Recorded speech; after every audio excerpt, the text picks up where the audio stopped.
Hi hello నమస్తే welcome to hit TV. నేను మీ anchor channel. ఈరోజు మనతో పాటు ప్రముఖ మోటివేషనల్ స్పీకర్ సిరాజ్ గారు ఉన్నారు. సో ఇప్పుడు మనం చూసుకున్నట్లయితే ఎప్పుడు బక్రీద్ అనగానే కొన్ని వివాదాలు బయటకు వస్తూనే ఉంటాయి. దీనికి సంబంధించి సార్ని మాట్లాడి అడిగి తెలుసుకుందాం. నమస్తే సార్. సార్, ఇప్పుడు మనం రంజాన్ కంటూ ఒక ప్రాముఖ్యత ఉంటుంది. అలాగే రంజాన్ని ఈద్ ఉల్ ఫితర్ అంటారు, అలాగే బక్రీద్కి ఈద్ ఉల్ అదా అంటారు. అసలు ఈ ఈద్ ఉల్ ఫితర్కి ఈద్ ఉల్ అదాకి డిఫరెన్స్ ఏంటి సార్? అస్సలాము అలైకుం. అల్లా యొక్క శాంతి శుభాలు మీ అందరిపై వర్షించుగాక. అయితే ఈ క్వశ్చన్ అయితే మీరు అడిగారు. ముఖ్యంగా ముస్లింలకు ఉన్నటువంటి పండుగలు రెండు పండుగలు ఉన్నాయండి. ఒకటి ఈద్ ఉల్ అధా, రెండు ఈద్ ఉల్ ఫితర్ అనమాట. ఈద్ ఉల్ ఫితర్ ఏదైతే ఉందో దాన్ని మన వాడుక భాషలో రమదాన్ అని అంటాం. ఈ రమదాన్లో ముస్లిం సోదరులు 30 రోజులు ఉపవాసాలు పాటిస్తారు. ఆ తర్వాత 30 రోజుల ఉపవాసాలు పాటించిన తర్వాత వాళ్ళు ఈద్ నమాజ్ చదువుకుంటారు. దాన్ని మనం ఈద్ ఉల్ ఫితర్ అంటారు అనమాట. ఈ రమదాన్ యొక్క ప్రత్యేకత ఏంటంటే, ఖురాను అవతరించినటువంటి నెల రమదాను నెల కాబట్టి ఆ నెలకు అంత ఘనత ఉంది. ఈ పండుగ గురించి మీకు తెలిసి ఉంటుంది. ఇక రెండో పండుగ ఏదైతే ఉందో దాన్ని మనం ఈద్ ఉల్ అధా అంటాము. వాడుక భాషలో బక్రీద్ అని అంటాం అనమాట. ఈ బక్రీద్లో ఏంటంటే, ఒక ఇబ్రాహీం అలైహిస్సలాం అనేటటువంటి ఒక గొప్ప ప్రవక్త ఉన్నారు.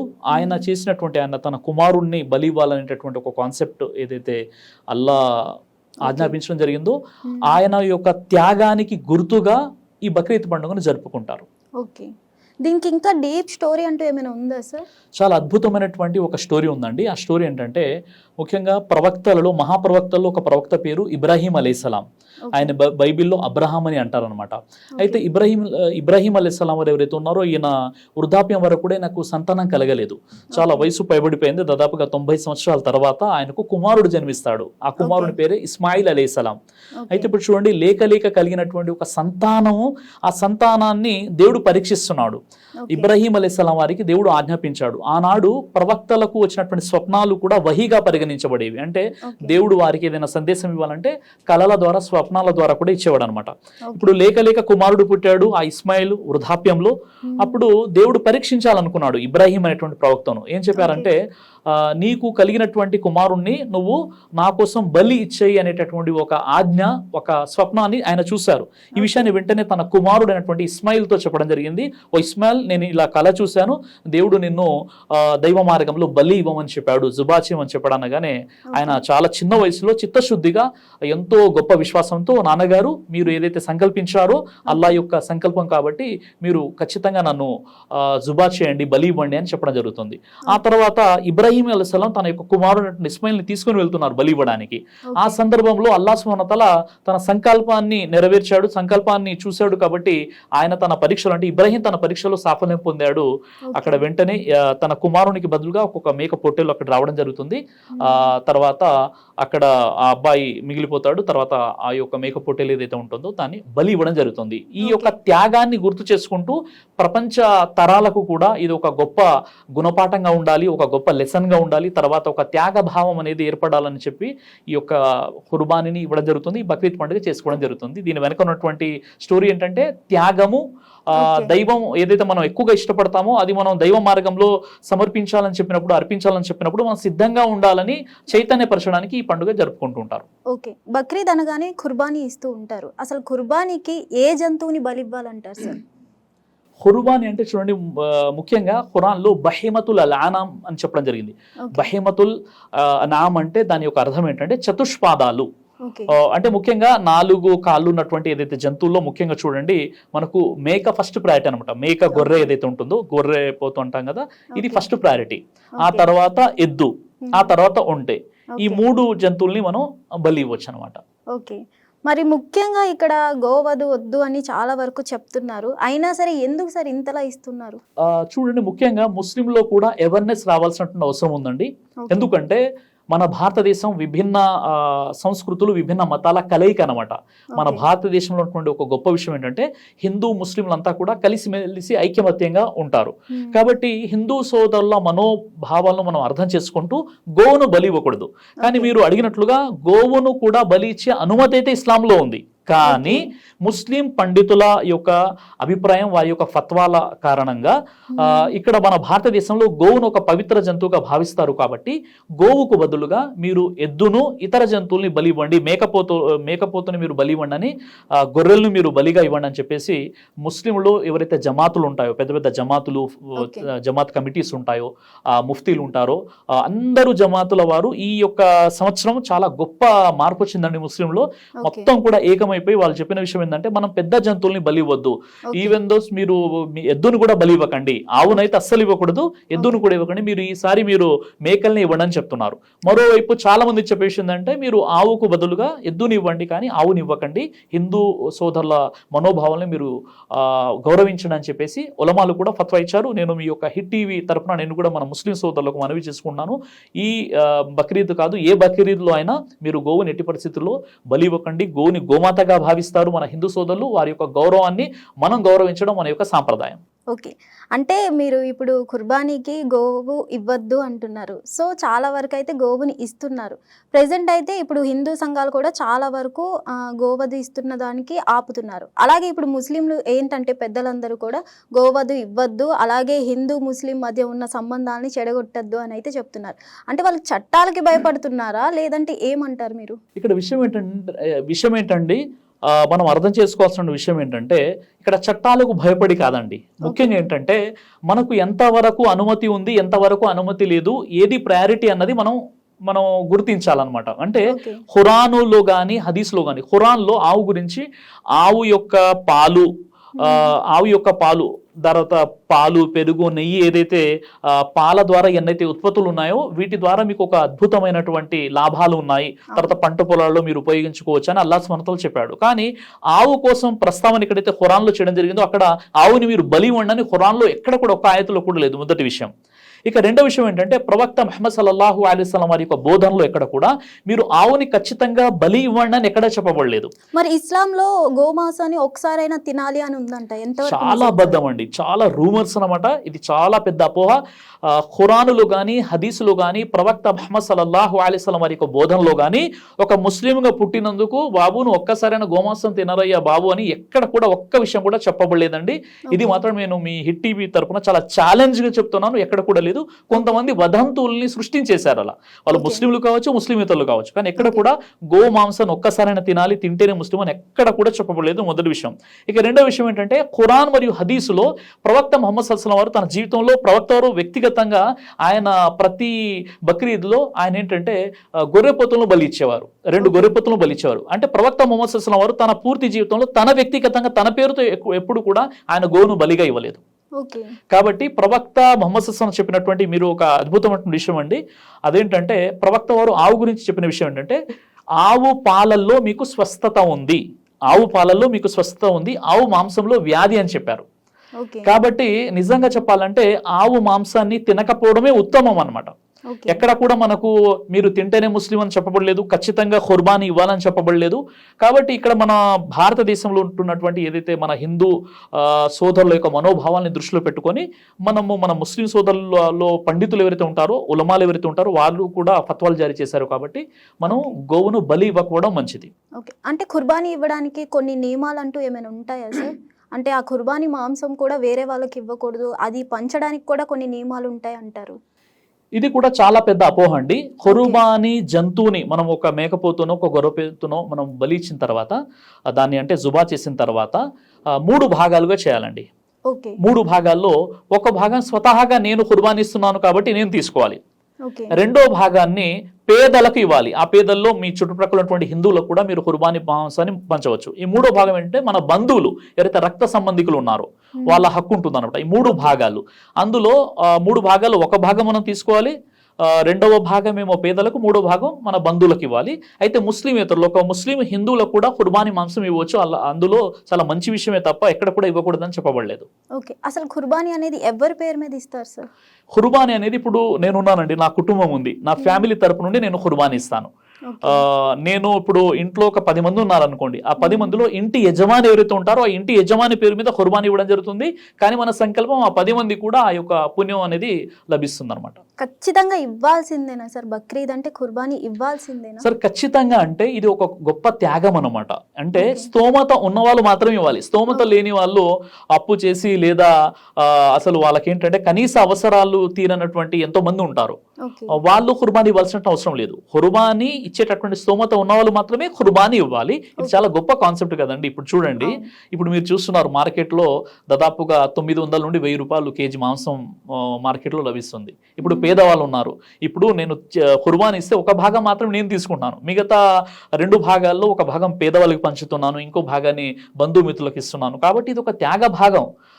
చాలా అద్భుతమైనటువంటి పోషక విలువలు ఉన్నటువంటి ఆహారం. కాబట్టి మనం అది చాలా మంచి గొప్ప విషయం అది. ఓకే సార్, ఇప్పుడు ముస్లిం వాళ్ళు కానీ ఇప్పుడు హిందువులు కానీ చాలా వరకు కూడా ఈ గోవును నేషనల్ యానిమల్ కింద చెయ్యాలి అని అయితే నినాదం చేస్తున్నారు కదా, ఇది ఎంతవరకు కరెక్ట్ అంటారు? చాలా గొప్ప విషయం అండి. ముఖ్యంగా భారతదేశ చరిత్రలోనే మొట్టమొదటిసారిగా ముస్లింలో ఒక అద్భుతమైనటువంటి మార్పు వచ్చిందని మనం చెప్పవచ్చు.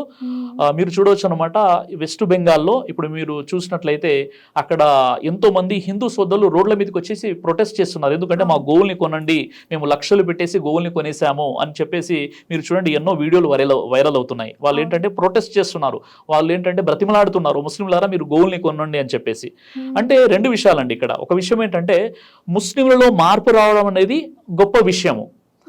ఆ విషయం ఏంటి, ఇప్పుడు మన కౌన్ ఏంటంటే ఒక నేషనల్ యానిమల్ గా, ఒక జాతీయ జంతువుగా ప్రకటించాలి అని చెప్పేసి ఏదైతే ముస్లింలు డిమాండ్ చేస్తున్నారో అది చాలా గొప్ప విషయం, దాన్ని మనం స్వాగతించాలి. ఇక రెండో విషయం ఏంటంటే ఇప్పుడు ముస్లింలు ఆర్ఎస్ఎస్, బీజేపీ, విశ్వ హిందూ పరిషత్ వాళ్ళతో కలిసి పనిచేయాల్సిన అవసరం ఉందండి. ఎందుకంటే ఎవరైతే గోరక్షక్ దళ్ ఉన్నారో, ఎవరైతే ఆర్ఎస్ఎస్ ఉన్నారో, ఎవరైతే నిజమైన స్వచ్ఛమైనటువంటి బీజేపీ వాళ్ళు ఉన్నారో, అందులో కూడా 2 వేరేగా ఉంటారో, అది పక్కన పెట్టేస్తే ఎవరైతే నిజంగా గోవుని రక్షించాలని చిత్తశుద్ధిగా పనిచేసేటటువంటి వ్యక్తులు ఉన్నారో వాళ్ళతో కలిసి ముస్లిమ్స్ ఈరోజు బయటికి వచ్చేసి వాళ్ళు ప్రొటెస్ట్ చేయాల్సిన అవసరం ఉంది. ఇప్పుడు చూడండి, మనం చూసినట్లయితే ఎక్కువగా ఇప్పుడు మనకు బీజేపీ ఉంది, మనకు ఎక్కువ బీజేపీ ఉంది. కాబట్టి ఇప్పుడు మనం ఒక పార్లమెంట్లో ఒక బిల్ పాస్ చేసేసి గోవుని నేషనల్ యానిమల్ గా ప్రకటించినట్లయితే, జాతీయ జంతువుగా ప్రకటించినట్లయితే ఎవరు దాన్ని అడ్డుకుంటారండి చెప్పండి? ఏ ముస్లిం కూడా ఇంతవరకు అడ్డుకోవట్లేదు కదా. మేము కోరుతున్నాం, ఒక ముస్లింగా మా డిమాండ్ ఏంటంటే గోవును మీరు జాతీయ జంతువుగా, గోమాతను జాతీయ జంతువుగా మీరు ప్రకటించండి, దానికి మేము పూర్తి సపోర్ట్ ఇవ్వడానికి మేము సిద్ధంగా ఉన్నాం. ఓకే సార్, ఇప్పుడు హజ్కు బక్రీద్కు సంబంధం ఏంటి సార్? ఇప్పుడు హజ్కు బక్రీద్కు సంబంధం ఏంటంటే, ఇంతకుముందుకు ఏదైతే మీకు స్టోరీ చెప్పానో, ప్రవక్త ఇబ్రాహీం అలైహిస్సలాం వారు తన యొక్క కుమారుడైనటువంటి ఇస్మాయిల్ని బలివ్వడానికి ఏదైతే ఆయన ఒక త్యాగం చేసే సంకల్పంతో వచ్చారో, అప్పుడు అల్లాహ్ సుబ్హానహు వ తఆలా ఆయన త్యాగాన్ని స్వీకరించేసి ఆయా కుమారునికి బదులుగా ఒక గొర్రెపోతుని అక్కడ ఏర్పాటు చేయడం జరిగింది. ఏదైతే స్టోరీ ఉందో అవన్నీ కార్యక్రమాలు ఏవైతే ఉన్నాయో అక్కడ సంవత్సరానికి ఒకసారి ప్రపంచ ముస్లింలంతా కూడా హజ్కు వెళ్ళిపోతారు. ఆ హజ్లో ఏంటంటే హాజిరా అలైహిస్సలాం, అంటే ఇబ్రాహీం అలైహిస్సలాం యొక్క భార్య హాజిరా అలైహిస్సలాం, ఇబ్రాహీం అలైహిస్సలాం వారు ఒక కొండ ప్రాంతంలో, ఎడారి ప్రాంతంలో తీసుకెళ్లి అక్కడ ఆమెని వదిలేయడం జరిగింది. అల్లా ఆజ్ఞ ప్రకారంగా అక్కడ ఎలాంటి వాటర్ లేదన్నమాట. అలాంటి సందర్భంలో అక్కడ జంజం వాటర్ దేవుడు ఏర్పాటు చేయడం జరిగింది అల్లాహ్ సుబ్హానహు వ తఆలా. ఆ తర్వాత ఆమె సఫా మర్వా కొండల మధ్య అటు ఇటు తిరగడం అనేటువంటి ఒక ప్రక్రియ ఉంది. తర్వాత ఇబ్రాహీం అలైహిస్సలాం వారు ఎప్పుడైతే తన కుమారుణ్ణి బలివ్వడానికి వెళ్తున్నప్పుడు శైతాను ప్రలోభ పెడతాడనమాట. ఏంటంటే ఆయన చెడగొట్టే ప్రయత్నం చేస్తున్నప్పుడు జిబ్రీల్ అలైహిస్సలాం వారు ఏమంటారంటే, జిబ్రీల్ అంటే గాబ్రియల్ దూత ఏమంటారంటే, నువ్వు 7 సార్లు రాళ్ళు రువ్వు అని చెప్తారు. అదొక పద్ధతి. ఇప్పుడు వెళ్ళిన వాళ్ళు ఏంటంటే హజ్ కోసం వెళ్ళిన వారు ఆ చోట జమరాత్ అంటారు, అక్కడ రాళ్ళు రువ్వుతారు. తర్వాత అరఫాత్ ఒక మైదానం ఉంటుంది, అక్కడ మొత్తం లక్షల మంది, ఇప్పుడు ఈ సంవత్సరం 16 లక్షల కంటే ఎక్కువ మంది ప్రపంచవ్యాప్తంగా హజ్ యాత్రకు వెళ్ళిపోయారు అరఫాత్ మైదానంలో. ఈ రోజు అరఫా మైదానం అంట, అందరూ రోజా ఉన్నారు, నేను కూడా అల్లా దేవుల రోజా ఉన్నాను, రేపు కూడా రోజా ఉండాలి. అయితే విషయం ఏంటంటే ఈ అరఫా మైదానంలో ఉండి ప్రార్థన చేస్తుంటారు. ఇది మొత్తం ఏంటంటే ఏదైతే ఇబ్రాహీం వారు, హాజిరా, తర్వాత తన కుమారుడు ఇస్మాయిల్ వారు అల్లా మార్గంలో వారు ఎంత కష్టపడ్డారు, వారి యొక్క సహనము, వారి యొక్క భయభక్తులు, వారి యొక్క సంకల్పం, ఇవన్నీ కూడా ఒక ఆచరణాత్మకంగా ఎవరైతే ముస్లింల్లో ఎవరైతే స్థితిమంతులు, ధనవంతులు ఉంటారో, అంటే వాళ్ళకు ఆ ఖర్చులు భరించేటటువంటి శక్తి ఉన్నటువంటి వారు జీవితంలో ఒక్కసారైనా వారు హజ్ యాత్రకు వెళ్ళాలి. హజ్ యాత్రకు వెళ్ళినప్పుడు ఇబ్రాహీం అలైహిస్సలాం వారి యొక్క ఈ నియమాలు ఏవైతే ఉన్నాయో నేను మీ ముందు చెప్పాను, ఇవన్నీ కూడా అక్కడ ప్రాక్టికల్గా ఆచరిస్తారనమాట. ఓకే అక్కడ అందరూ కూడా కేవలము దైవం ముందు సమావేశపరచబడతారు, హాజరవుతారు. లబ్బైక్ అల్లాహుమా లబ్బైక్ అని అంటుంటారు. అక్కడ రాజు అయినా రైతు అయినా కేవలం ఎహ్రాం దుస్తుల్లో ఉంటారు. తర్వాత ఎవరికి ఎలాంటి స్పెషల్ దర్శనాలు కానీ స్పెషల్ ఇది కానీ ఉండదు. అంతా కూడా దైవం దృష్టిలో సమానంగా ఉంటారు. ఆ దృశ్యం మొత్తం కూడా ఆ ఖియామత్ రోజుని తలపిస్తుంది అనమాట. అంటే అంత గొప్ప ఒక సోదరభావం అక్కడ కనిపిస్తుంది. ఇబ్రాహీం అలైహిస్సలాం తన కుమారుడు ఇస్మాయిల్, హాజర్ అలైహిస్సలాం దైవం యొక్క పరీక్షకు ఏ విధంగా గురైపోయారు, ఎన్ని త్యాగాలు చేశారు, ఇవన్నీ విషయాలు కూడా అక్కడ ప్రాక్టికల్గా ఈ హజ్ సందర్భంగా చేస్తారనమాట. దానికోసమే హజ్ అనేది ఉంది. ఓకే సార్, ఒక క్వశ్చన్ అడుగుతున్నాను. ఎందుకంటే ప్రభుత్వం ఈ రోజుల్లో కుల మతాలతో ఆడుకుంటుందంటారా? ఎందుకు అడుగుతున్నానంటే ఇప్పుడు బహిరంగ ప్రదేశాల్లో బక్రీద్కి నమాజ్ కూడా చేయకూడదు అని అంటున్నారు. ఇది ఎంతవరకు కరెక్ట్ అంటారు? చూడండి, ప్రభుత్వము మైనారిటీల మత విశ్వాసాలతో ఆడుకుంటుందా అని ఏదైతే మీరు క్వశ్చన్ అడిగారో దాన్ని నేను యాక్సెప్ట్ చేయండి అండి. ఎందుకంటే నిజంగా చెప్పాలంటే యాజ్ ఏ ఒక ముస్లింగా మీరు రోడ్ల మీద మొత్తం ఏంటంటే నిర్బంధించేసి రానుపోను ఎవరైతే రాకపోకలకు అంతరాయం కలిగించేసి అక్కడ నమాజ్ చదువుకో అని ఏ ఖురాన్లో చెప్పబడలేదు, ఏ హదీస్లో చెప్పబడలేదు, ప్రవక్త ముహమ్మద్ సల్లల్లాహు అలైహి వసల్లం వారు కూడా చెప్పలేదు అనమాట. అంటే ఒక ముస్లింగా నేను నమాజ్ చేస్తున్నానంటే నేను ప్రపంచాన్ని ఉద్ధరించట్లేదు, నన్ను నేను సంస్కరించుకుంటున్నాను. నేను నమాజ్ చదువుతున్నా అంటే నేను భారతదేశ జీడిపిని పెంచట్లేదు. నేను నన్ను నేను సంస్కరించుకోవడం ద్వారా భారతదేశాన్ని నేను ఉపయోగపడతాను. అలాంటప్పుడు మీరు ఒక హైవేల మీద లేదా పబ్లిక్ ఆటంకం కలిగించే రాకపోకలను నిర్బంధించేసి నమాజ్ చదవాలని ఇక్కడ ఖురాన్లో లేదు, హదీసులో లేదు, ప్రవక్త ముహమ్మద్ సల్లల్లాహు అలైహి వసల్లం వారి యొక్క బోధనలలో కూడా లేదు. కాబట్టి అది యూపీ నుండి మన యోగి ఆదిత్యనాథ్ గారైనా తర్వాత ఇతర రాష్ట్రాల నుండి ముఖ్యమంత్రులైనా వాళ్ళు కఠినంగా చెప్పినప్పుడు ప్రేమపూర్వకంగా చెప్పాలి. కానీ కఠినంగా ఒక రిలీజన్ని టార్గెట్గా చేసుకోవడం చెప్పడం మాత్రం సరైన విషయం కాదు. అయితే ఇప్పుడు ఉదాహరణకి చూడండి, ఇప్పుడు కొంతమంది వాళ్ళ యొక్క ఎమర్జెన్సీ సిచ్యువేషన్ ఉంటుంది. అంటే వాళ్ళ యొక్క పనులు ఉంటాయి. ఒక వ్యక్తికి ఎయిర్పోర్ట్కి వెళ్ళాలి, ఒక వ్యక్తికి హాస్పిటల్కి వెళ్ళాలి, ఒక వ్యక్తి తన వైద్య అవసరాల కోసం వెళ్ళాలి. ఇప్పుడు అలాంటి సందర్భంలో మెయిన్ రోడ్లని ఏంటంటే నిర్బంధించేసి రాకపోకలకు ఆటంకం కల్పించేసి పర్మిషన్ లేకుండా అక్కడ నమాజ్ చేయడాన్ని ఇస్లాం ఎట్టి పరిస్థితుల్లో అనుమతించదు. అయితే మీరు ఏం చేయాలి? మీరు మీ ఈద్గా మీ మసీదుకి ఎంతమంది వస్తారు మీకు ఒక ఐడియా ఉంటుంది. వాళ్ళకు వచ్చే ఏర్పాట్లు చేయండి. మీరు రోడ్లను నిర్బంధించేసి పబ్లిక్ అంతరాయం కలిగించేసి ఇలా చేయడం ఇస్లాంలో ఎట్టి పరిస్థితుల్లో అనుమతి లేదు.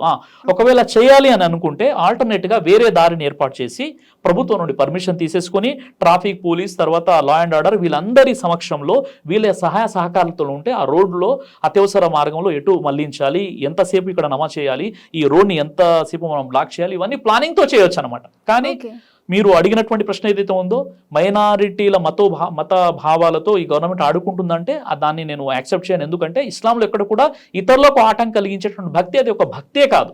ఓకే సార్, బెంగాల్లో ఇప్పుడు గోవధని టోటల్లీ బ్యాన్ చేయడం జరిగింది. అలాగే రానున్న రోజుల్లో అన్ని రాష్ట్రాల్లో ఇలా బ్యాన్ చేస్తారంటారా సార్? మ్యాక్సిమం బ్యాన్ అయ్యేటటువంటి అవకాశం ఉండొచ్చు, ఉండకపోవచ్చు. ఎందుకంటే దాదాపుగా ఇప్పుడు 14 సంవత్సరాలు అయిపోయిందండి బీజేపీ. అయినప్పుడు కూడా బీజేపీతో నేను అప్పీల్ చేస్తున్నాను, బీజేపీ రాజకీయ నాయకులతో కూడా నేను అప్పీల్ చేస్తున్నాను. మరి 14 సంవత్సరాలు అయిపోయింది, మీ గవర్నమెంట్ ఉంది, సెంట్రల్ గవర్నమెంట్లో మీరు ఉన్నారు, కేంద్ర ప్రభుత్వం మీది. మరి అలాంటప్పుడు కేవలం ఒక 4-5 రాష్ట్రాలు మాత్రమే కాదు, మీరు అన్ని రాష్ట్రాల్లో కూడా గోవధ నిషేధిత చట్టాన్ని తీసుకురండి, గోవును జాతీయ జంతువుగా ప్రకటించండి. ముస్లిం మత పండితులు, ముస్లిం ఉలమాలు, ముస్లిం ఆర్గనైజేషన్స్, ముస్లిం మదర్సాలు అందరూ కూడా మీతో పాటు ఉంటారు. మేము కూడా అదే ఆశిస్తున్నాం. ఒక గో విషయంలో హిందూ ముస్లింల ఐక్యత ఎట్టి పరిస్థితుల్లో చెడిపోకూడదు. మన గంగా జమున తహసీబ్ మనల్ని మన జాతిని మన దేశాన్ని మనం కాపాడుకుందాం. కాబట్టి మేము ప్రత్యక్షంగా మీకు సపోర్ట్ చేయడానికి మేము రెడీగా ఉన్నాం. కాబట్టి గోవును జాతీయ జంతువుగా ప్రకటించడానికి మా సహాయ సహకారాలు మీతో పాటు ఉంటాయి. కాబట్టి నేను బీజేపీ వారితో కూడా నేను కోరుతున్నాను, మనవి చేసుకున్నాను, అతి త్వరలో యాజ్ వెల్ యాజ్ పాసిబుల్ మీరు గోవును జాతీయ జంతువుగా నేషనల్ యానిమల్గా ప్రకటించండి అని నేను కోరుతున్నాను. సార్, బీజేపీ టార్గెటే ఈ మైనారిటీస్ అంటారు, ఇది ఎంతవరకు కరెక్ట్ సార్? సార్ కావచ్చు. ఇప్పుడు రాజకీయాలు అన్నవి ఎలా ఉంటాయంటే, రాజకీయాలు అది కేవలం ఒక బీజేపీ అని కాదు, గతంలో ఉన్నటువంటి వేరే పార్టీలైనా ఆ పార్టీల పేర్లు నేను చెప్పకూడదు. కానీ రాజకీయ నాయకుల్లో ముఖ్యంగా ఏంటంటే కొంతమంది మాత్రమే స్వార్థం లేకుండా పనిచేసే వాళ్ళు ఉంటారండి, వేలలో లెక్కించవచ్చు అనమాట. కాబట్టి రాజకీయం అంటేనే స్వార్థము. మరి ఇప్పుడు ఒక మతపరంగా ఉన్నటువంటి ఆర్గనైజేషన్లోనే ఒక ఆర్గనైజేషన్ ఇంకో ఆర్గనైజేషన్ మీద దుమ్మెత్తిపోస్తుంది. వాళ్ళు ఇప్పుడు చూడండి, ఇప్పుడు హిందువులోనే కొన్ని సెక్ట్స్, కొన్ని వర్గాలు ఉన్నాయి, తర్వాత ముస్లింలో కొన్ని కొన్ని జమాతులు ఉన్నాయి, అంటే ఒకరంటే ఒకరికి పడని వాళ్ళు కూడా ఉన్నారు. మరి అలాంటప్పుడు ఈ రాజకీయంలో ఇంకెన్ని వర్గాలు ఉంటాయి, ఇంకా ఎన్ని వాళ్ళలో విభేదాలు ఉంటాయి, ఎంతగా వాళ్ళలో విషయం ఉంటుంది. కాబట్టి రాజకీయ నాయకుల యొక్క ఉద్దేశమే విభజించు మరియు పాలించు. కాబట్టి వాళ్ళు కేవలం ముస్లింలను టార్గెట్ చేస్తున్నారంటే గతంలో కూడా వేరే పార్టీలు కూడా చేయలేదు అని కాదు అనమాట. కాబట్టి వీళ్ళు ఎక్కువ చేస్తున్నారు, వాళ్ళు తక్కువ చేశారు. కాబట్టి ఇప్పుడు ముస్లింలు కూడా ఆలోచించుకోవాలి. కేవలం ముస్లింలు కాదు, లౌకికవాదులు, ప్రజాస్వామ్యవాదులు అందరూ కూడా ఆలోచించాలి. మనం అంతా కలిసికట్టుగా మన భారతదేశానికి మనం ఉపయోగపడేలా దేశ అభివృద్ధి కోసం మనం పాటుపడాలి తప్ప ఈ మన మత రాజకీయాలు ఎట్టి పరిస్థితుల్లో చేయకూడదండి. అంటే ప్రపంచం అంటే నేను కోరుకునేది ఏంటంటే మతాన్ని అడ్డం పెట్టి ఏదైతే రాజకీయం చేస్తున్నారో అంత వరస్ట్, అంత నీచమైనటువంటి వ్యవస్థ ఇంకేది కూడా లేదనమాట. మతాన్ని అడ్డం పెట్టి రాజకీయం ఎట్టి పరిస్థితుల్లో చేయకూడదు. ఓకే సార్, నార్మల్ డేస్లో కూడా గోమాంసం అమ్ముతూనే ఉంటారు. సో కేవలం బక్రీద్ వచ్చినప్పుడే దాన్ని ఎందుకు సార్ హైలైట్ చేసి చూపిస్తారంటారు? ఇప్పుడు అదే అండి, ఇప్పుడు నాకు కూడా అర్థం కానటువంటి ఒక పెద్ద ప్రశ్న ఏంటంటే గోమాత తర్వాత గోవు మీద ఉన్నటువంటి ప్రేమ కేవలం బక్రీద్ వచ్చినప్పుడే ఎందుకు మనకు కనిపిస్తుంది? మిగతా రోజుల్లో ఆ ప్రేమ ఏమైపోయిందని కూడా నేను అడుగుతున్నాను. ఇప్పుడు ఎందుకంటే బక్రీద్ రాగానే ఆ గోవుని తీసుకెళ్తున్నారు, గోవును వధిస్తున్నారు, ముస్లింలు ఇట్లా గోమాంసాన్ని తింటారు, రకరకాలుగా ముస్లింలపై దుమ్మెత్తిపోసే ప్రయత్నం చేసేటటువంటి ఎవరైతే హిందుత్వవాదులు ఉన్నారో, హిందూ ఆర్గనైజేషన్స్ ఉన్నాయో వాళ్ళకు నేను కోరుకునేది ఏంటంటే సంవత్సరంలో 365 రోజుల్లో మీరు ఇప్పుడు గోవు అప్పుడెందుకు గుర్తు రావట్లేదు? ఇప్పుడే కేవలం మన బక్రీద్ సందర్భంగానే మీకు గోవు ఎందుకు గుర్తొస్తుంది? కాబట్టి నేను ముస్లింలతో కోరుకునేది ఏంటంటే అసలు ఇలాంటి అవకాశాన్ని మీరే ఇస్తున్నారు. కొంతమంది ఎవరైతే గోవుని తినే ప్రయత్నం చేస్తున్నారో, గోమాంసం తింటున్నారో, లేదా గోవుల్ని కొనుక్కొని వస్తున్నారో వాళ్ళకు కూడా నేను మనవి చేస్తున్నాను. మీరు ఒక అవకాశం ఇస్తున్నారు కాబట్టి వాళ్ళు వస్తున్నారు, అలాంటి అవకాశం మీరు ఇవ్వకండి. నేను హిందూ ఆర్గనైజేషన్స్ ఏవైతే గోమాతను కాపాడడానికి హిందూ ఆర్గనైజేషన్స్ ఏవైతే ప్రయత్నం చేస్తున్నాయో వాళ్ళతో నేను కోరుకునేది ఏంటంటే ఇప్పుడు ఆవుని మీరు అంటే హిందువులు ఆవుని అమ్మితేనే ముస్లింలు కొంటున్నారు కదా. ఇప్పుడు మీరు గోమాతగా భావించినప్పుడు ఇప్పుడు కొనేటోడు ఒక ముస్లిం ఏ ఉద్దేశంతో కొంటున్నాడో మీకు తెలుసు కదా. వ్యవసాయం కోసం కొంటున్నాడా, లేదా దాన్ని బలివ్వడానికి కొంటున్నాడా, తినడానికి కొంటున్నాడు మీకు తెలిసినప్పుడు మీ గోమాతను మీరు ఎందుకు అమ్ముతున్నారు? మీరు అమ్ముతేనే కదా వాళ్ళు కొంటున్నారు. అమ్మే వాళ్ళని ఆపట్లేదండి. ఇప్పుడు చూడండి, చెక్ పోస్టుల దగ్గర పాపం ఎవరో వాళ్ళు సరే ఆ గోవుని కొనకూడదు, చట్ట వ్యతిరేకంగా అయినా ఏదో విధంగా వాళ్ళు కొనుక్కొని వస్తున్నారు. ఆ గోమాతల్ని అక్కడ టోల్ గేట్ల దగ్గర ఏదైతే ఆపుతున్నారో లేదా వాళ్ళని వెంబడించేసి ఏదో పెద్ద విధ్వంసాన్ని సృష్టిస్తున్నారో, మీరు ఎవరైతే అమ్ముతున్నారో అక్కడ మీరు కఠినమైనటువంటి నిబంధనలు పెట్టేసి ముస్లింలకు ఏ హిందూ కూడా గోవును అమ్మొద్దని చెప్పేసి మీరు ఒక నిబంధనలు పెట్టండి. వాళ్ళ దగ్గరికి వెళ్ళి మీరు మాట్లాడండి, ఆ రైతులతో మాట్లాడండి. లేదా కనీసం మీకు గోమాతపై ప్రేమ అభిమానాలు ఉన్నట్లయితే, నిజంగా ఉన్నట్లయితే మీరు హిందూ రైతుల నుండి గోవుల్ని కొనుక్కొని గోశాలలో పెట్టి మీరు పోషించండి, వాడి గడ్డి పెట్టండి. అలా చేయకుండా మీరు కేవలం బక్రీద్ రోజే గోమాత మీద మీరు ప్రేమ చూపించేసి అక్కడ చెక్ పోస్టుల దగ్గర ఆ పేద ముస్లింలు ఎవరైతే గోవుని కొన్నారో వాళ్ళని కూడా మీరు పట్టుకోండి, నేను కాదని చెప్పట్లేదు. కానీ అంతకంటే ముందు మీరు చేయాల్సిన పని ఏంటంటే ఎవరైతే రైతులు ముస్లింలకు గోవులను అమ్ముతున్నారో వాళ్ళ దగ్గరికి వెళ్ళి వాళ్ళ దగ్గర కూడా మీరు ధర్నాలు చేయండి, వాళ్ళని కూడా ఆపే ప్రయత్నం చేయండి. ఓకే సార్, ఓన్లీ ముస్లిమ్స్ తింటారు అంటున్నారు కానీ వేరే మతాలు ఎవరు తినరంటారా ఈ గోమాంసం అనేది? ముఖ్యంగా చూడాలంటే మీరు చాలా వరకు అండి ఇది ఒక కాంట్రవర్సీ క్వశ్చన్. వాస్తవంగా చెప్పాలంటే, నిజంగా చెప్పాలి అంటే ఈరోజు బీఫ్ని ముస్లింల కంటే ఎక్కువగా ఇతర వర్గాల వారు తినే వాళ్ళు ఎక్కువగా ఉన్నారు. బీఫ్ని ఎక్కువగా అంటే గోమాంసం అయినా అది బీఫ్ అయినా ఏదైనా ఎక్కువగా ముస్లింల కంటే వేరే వర్గాల వారు, హిందువులు ఉన్నటువంటి వేరే జాతుల వాళ్ళు తినే వాళ్ళు ఉన్నారు. వాళ్ళని ఎవరు కూడా నిర్బంధించరు, వాళ్ళని ఎవరు కూడా ప్రశ్నించారు, కేవలం ముస్లిమే ప్రశ్నిస్తుంటారు. కాబట్టి నేను ముస్లింలతో కోరుకునేది ఏంటంటే మీరు గోవుని హత్య చేయకండి, గోమాంసం తినకండి. గోవు మాంసం తింటేనే ముస్లిం అని ఎక్కడ చెప్పబడలేదు. కాబట్టి అసలు గోవు జోలికే వెళ్ళొద్దని నేను ముస్లింలతో కోరుతున్నాను. ఎందుకంటే హిందువుల మనోభావాల్ని కాపాడడం కూడా గౌరవించడం కూడా ముస్లింగా మన కర్తవ్యం. కాబట్టి హిట్ టీవీ యాప్, ఇందులో short news, live news, entertainment shows, movies, digital magazines తో పాటు మీ జిల్లా వార్తలను కూడా ఫ్రీగా చూడొచ్చు.